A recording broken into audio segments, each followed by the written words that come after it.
Taasisi ya The Desk and Chair Foundation imeendelea kuwafikia wanawake kufuatia maadhimisho ya siku ya mwanamke duniani, ambapo leo imegawa taulo za kike kwa wanafunzi zaidi ya 800 wa shule ya sekondari ya Mwanza Girls.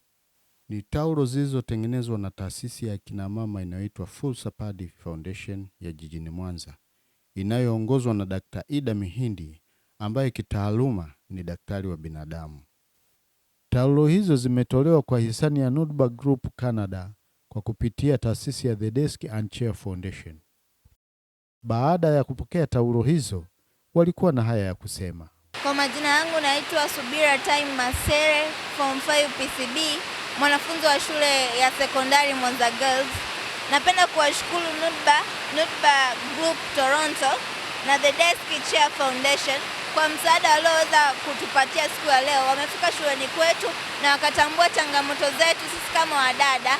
Tumepata changamoto zetu katika hedhi salama, wametupa elimu kupitia namna ya kutambua hedhi zetu, mzunguko wetu unaendaje, wakatupa na msaada wa kuweza kujitunza sisi kama mabinti. Nasema asante sana, shukrani nyingi ziwe kwao, mbarikiwe. Majina naitwa Susan Medad Morgan, ni mwanafunzi wa PCB Mwanza Girls. Napenda kutoa shukrani zangu za dhati kwa ujio wa Nudba Group Toronto and Desk and Chair Foundation, kwani wametusaidia katika kutatua changamoto mbalimbali ambazo zilikuwa zinatukumba sisi kama wasichana.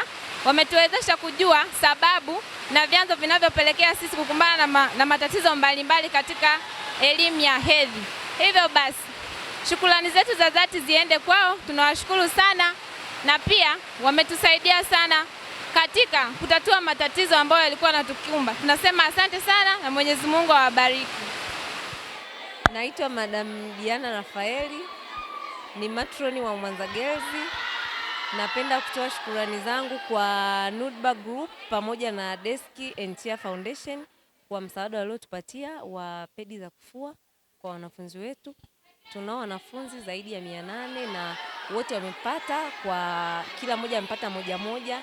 Kwa hiyo naamini kwa afya zao itawasaidia sana. Kwa hiyo sisi kama shule tunapenda kutoa shukrani zetu za dhati sana, na tunawakaribisha tena na tena kwa siku nyingine. Asanteni sana.